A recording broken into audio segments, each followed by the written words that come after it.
I never thought a vacuum cleaner would be the thing that finally nuked my relationship with my son. It was a Saturday morning in Minneapolis, late October, and I'd just come back from Target with a Dyson. My old Hoover finally kicked the bucket after 23 years, so I dropped $349 on a replacement, not even the top-of-the-line model, just a solid one. I was in the kitchen breaking down the box when my son Nathan walked in. Nathan is 37, a finance bro who drives a BMW with a lease payment higher than most people's mortgages. He saw the vacuum and his face did this weird twitch. Disapproval mixed with something sharper. He picked up the receipt like it was a crime scene photo. "Mom," he said, $350 for a vacuum? I corrected him on the change, $3.49, which was petty, but the precision mattered to me. He laughed, but there was zero humor in it. "You're 72. Why are you spending money like this?" He thought I was being a reckless boomer, but he was about to find out that I knew exactly where every cent was buried. I looked at him, the boy I raised alone, and realized he wasn't worried about my house being clean. He was worried about his money disappearing. I looked at him, really looked at him. This was the boy I raised alone after his father died. The kid I worked double shifts for as a hospital admin just to put through college. Now he makes more in a year than I made in 5. He started pacing, working himself up into a lecture. "You have to think about the future, Mom," he said, talking about assisted living and long-term care. I told him I was in my own house, vacuuming my own floors. Then he dropped the finisher. He claimed my retirement and his father's life insurance wasn't just my money. It was family money meant for his kids' college. He basically told me I couldn't blow through my own life savings on stuff I didn't need. Something cracked inside me right then. Not a break, but a cold shift, like ice on a frozen lake. Nathan thought he was protecting his future, but he just signed the death warrant on his inheritance. He walked out thinking he'd successfully managed me, but I was already opening my laptop to see exactly how much family money I actually had. After he left, I sat at my kitchen table for 2 hours. I thought about every sacrifice, turning down a promotion in Chicago when he was 12 so he wouldn't have to move, and driving a 15-year-old Honda with no AC so he could graduate debt-free. I even paid $28,000 for half of his extra wedding. I pulled out my laptop and logged into my accounts. I hadn't checked in a few months, but I knew the market had been thriving. Between my liquid assets and my paid-off house worth $600,000, I was sitting on roughly $3 million. And here was my son, gaslighting me over a vacuum cleaner. I felt something colder than anger. I felt clear. It was time to stop being the frugal mom and start being the majority shareholder. Monday morning, I called my advisor, Patricia. We met for lunch at a spot downtown. Patricia is 60, sharp, and doesn't do small talk. I told her about the vacuum, about Nathan's family money comment, and the look on his face. She didn't even flinch. She just asked what I wanted to do. I told her I wanted to know my options for making a substantial point. We spent 2 hours looking at scenarios. Step 1 was easy. I called my attorney, Michael, and gutted my will. I established a $2 million charitable foundation for scholarships for single parents. The house would still go to Nathan, but the rest? Gone.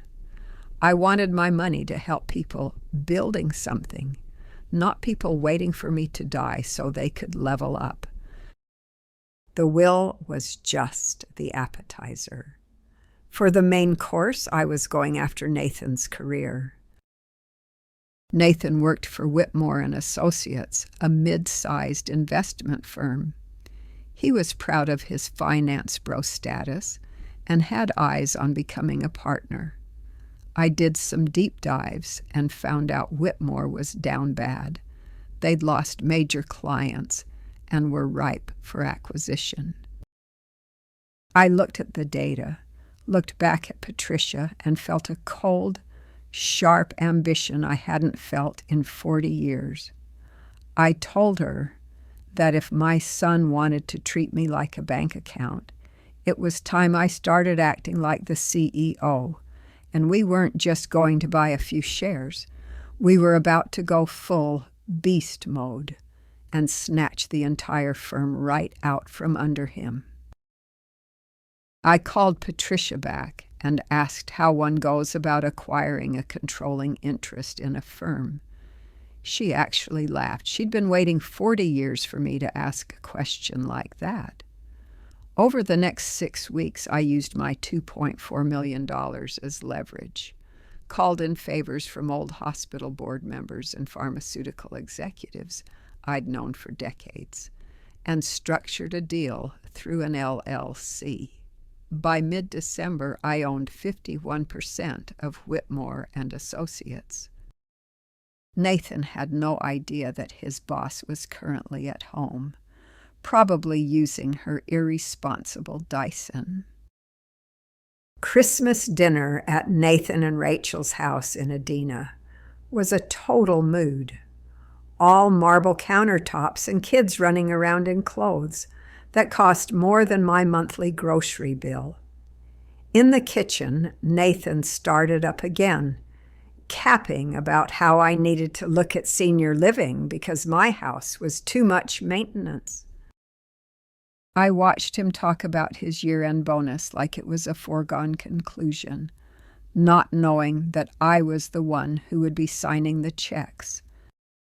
He was literally trying to bank my house equity while I was standing right there. During dessert, a $300 class tiramisu, he tried to justify Rachel's spending as investing in a skill, while my vacuum was frivolous. I set down my fork. I told him I'd changed the will and that $2 million was going to a scholarship fund. He lost it, yelling that I was spiteful and that I was blowing his inheritance. He thought that was the end of the conversation. I was just getting started. "There's something else," I said as the room went dead silent.